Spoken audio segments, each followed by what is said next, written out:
critical neoformations, and no saying, at least the 3-year-old negation, is a critical neoformation. It's a neoformation that disappears. You don't go through life saying, yeah, I won't because you want them. You don't do that. You learn other forms of negation. And they're linguistically different. They tend to be highly indirect, for one thing. They're not obviously marked by intonation the way that the 3-year-old negation is.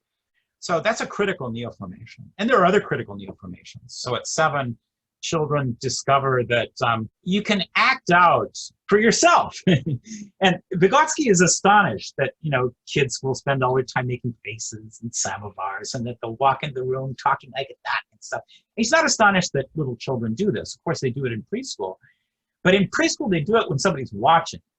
And a 7-year-old will do it all by himself. And Vygotsky thinks that's weird. You're sitting in a room and you go, ugh. So he says that's a critical neoformation. And he's right. You still make faces in the mirror when you're shaving sometimes and stuff like that. But it isn't a major part of your activity. So there are these critical neoformations. And the critical neoformations disappear, or rather they are sublated into some stable neoformation. The stable neoformations are always there. Speech, you never lose it. Play. You and I play. People, even when you haven't got time, you put the football game on or whatever it is. Basketball, you analyze it. There are a lot of repetitive actions. Why do people dribble? Why did that become part of basketball? It's a kind of it's this twiddling kind of thing that you see in little children that has been somehow incorporated into a more stable activity.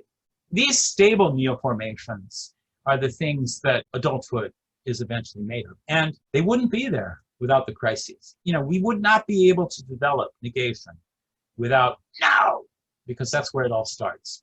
So I'm going to say there are different kinds of neoformation, and that Vygotsky distinguishes quite clearly between the ones that last and the ones that last, but only as part of the ones that last.